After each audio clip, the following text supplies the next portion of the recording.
Freeform Course FF5. Surface Analyzing. The quality and manufacturability can be checked by analyzing surfaces. Are the surfaces perfectly connected, or do they have kinks? In addition, the inclination of the surfaces must be checked, in order to define a suitable orientation of the article for production. And when it comes to machining the surfaces, the smallest radius plays a major role, because it defines the size of the machining tool. And so, welcome to LearnNX and to the next video of the Freeform course. Preparations. If you want to actively participate, pause the video and create this little sketch.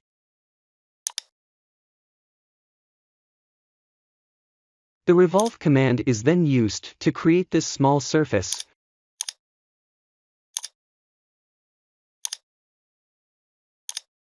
with an initial angle of 60 degrees, and an end angle of 100 degrees.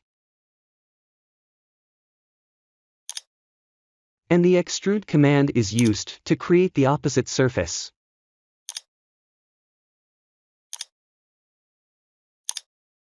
With an starting distance of 160, and an ending distance of 200.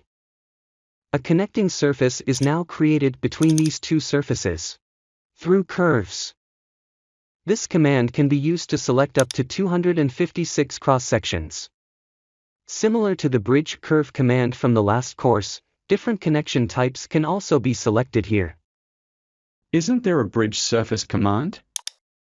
Yes, here, but it's not included in the basic license, so I choose through curves. It also gives us a first insight into the command.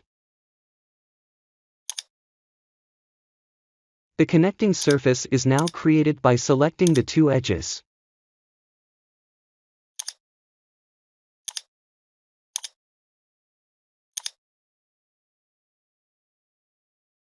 For the first test, I select G0 for both connections. This connects the surfaces directly to each other, like a stretched rubber skin. And under alignment, I select arc length, to divide the lengths of the edges equally. You can find more details about alignments in this video. The quality of the surface is hardly recognizable in the shaded view. Reflection analysis G0. This analysis imitates a light room. In such a room, rows of parallel neon tubes are mounted on the walls. These light strips are reflected, as in a freshly washed and polished surface of a car, and every fault becomes visible. After selecting the surfaces, activate the black lines option. Angular deviations at the connections of the surfaces are indicated by gaps between the lines.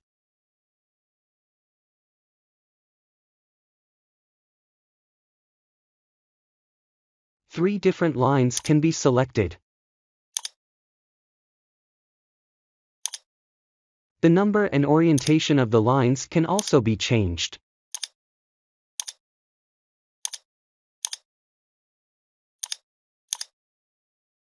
The position of the light bands can be changed under image orientation.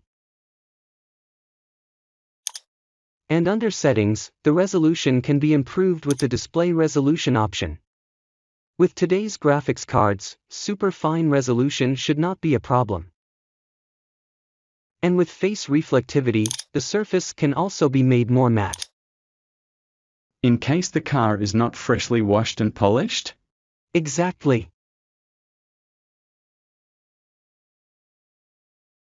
Reflection analysis G1. Now the connections between the surfaces are to be improved by selecting G1. Before we start, let's take a quick look at this symbol. The simple circle indicates that the surfaces have a G0 connection. By selecting G1, you must now specify the surface to which a tangential transition is to be created. For section 1, it is of course this surface, and for section 2, it is the rear surface.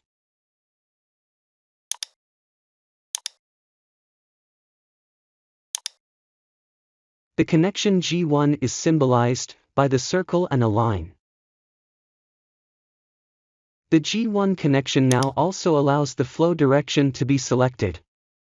With the isoparametric option, the flow direction of the connection surface is adapted to the end surfaces.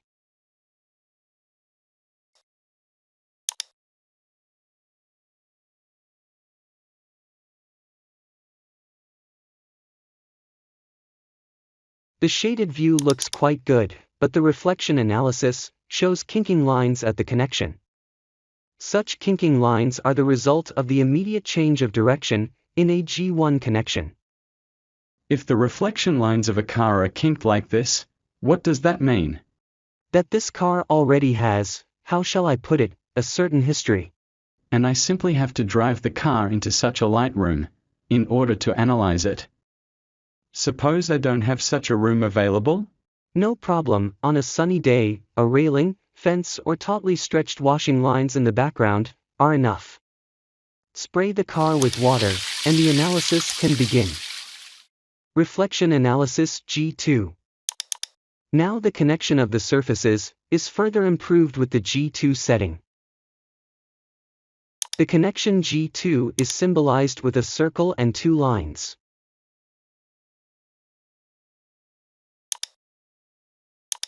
The analysis now shows neither gaps, nor an angular deviation of the lines.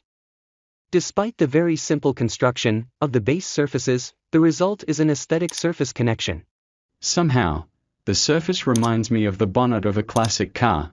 I would love to cruise through the evening sun with it. No problem, simply select one of the sunsets under the Scene Images setting.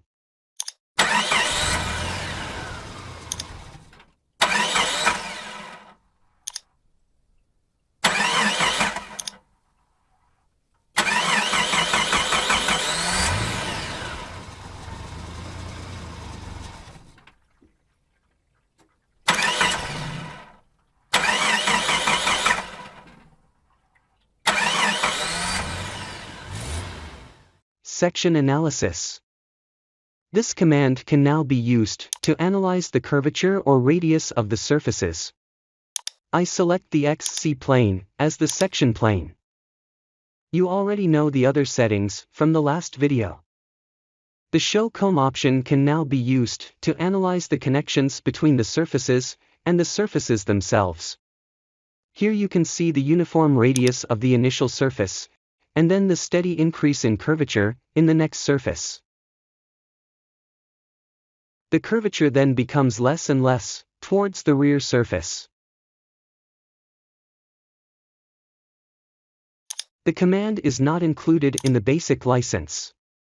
In this case, first create an intersection curve.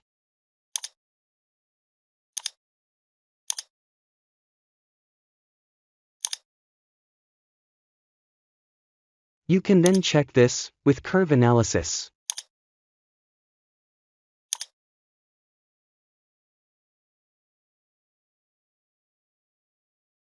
Draft analysis. Before analyzing the demoldability, the single surfaces are connected with the Sew command.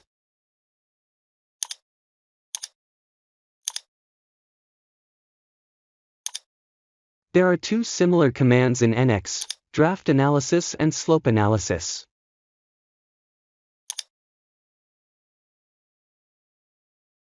Draft analysis is perfect for plastic mold making.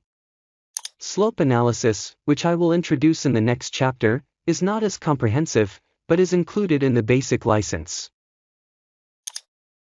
After selecting the surfaces and the vector, it quickly becomes clear that there is an undercut here. The green area is tilted inwards by more than 1 degree. The blue and yellow stripes indicate an adjustable zone. This is currently 1 degree in each case.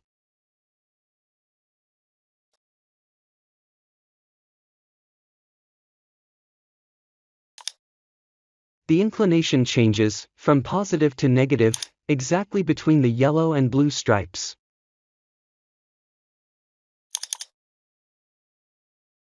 To mark the transition with a curve, the angle is first set to 0 under limit angle. A separation curve can now be displayed using the Show Isocline option. It defines the so-called mold separation plane. Under Output, it can be generated as a non-associative curve. And if you need the analysis later, activate the Analysis Object option, or both, to get the curve and the entry in the Part Navigator. But perhaps it makes more sense to position the part differently for production or processing. The Orientation option displays a coordinate system. This allows you to change the vector directly, so that there is no longer an undercut. And with the Create Datum CSYS in Draw Direction option, a coordinate system is created in the selected orientation. This allows the article to be inserted into the plastic mold, or aligned for machining on a 3-axis milling machine. Slope analysis. However, the slope of surfaces can also be checked using the slope analysis command, which is included in the basic NX license. After selecting the surfaces and the vector, the inclination of the surfaces is displayed using colors. With this setting, NX automatically selects 7 different colors. The scale shows the angle to the vector. The measuring range is set using the scale factor slider.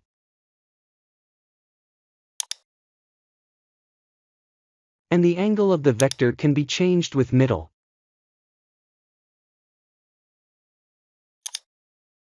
With only 2 colors and a very small scaling factor, undercuts are easily detected.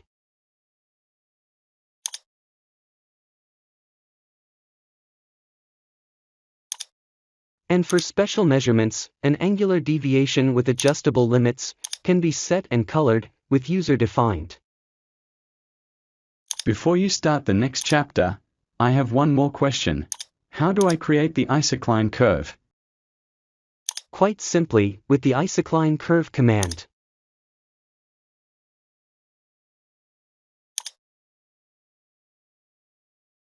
Simply select the surface and specify the vector, and an associative curve is created at the mold separation plane. My tip: reduce the tolerance significantly, otherwise the curve can become inaccurate with only gently curved surfaces.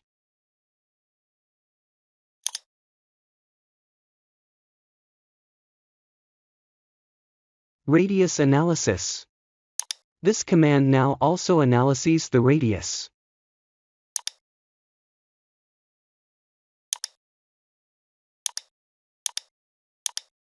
With the minimum setting and a reduction of only 2 colors, concave and convex areas can be clearly identified.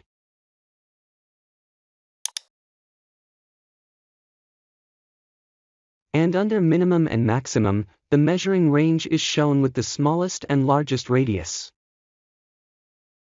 If the number of colors is increased, the transitions to the different radii can also be seen.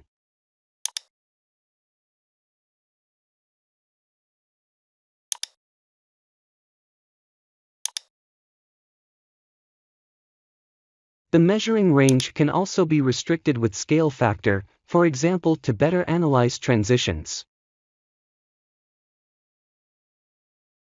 Click on Reset Data Range to adjust the manual entries to the smallest and largest radius again. And where exactly is the point with the smallest radius? Unfortunately, the command is not directly available in the user interface, but can be started under Menu, Analysis.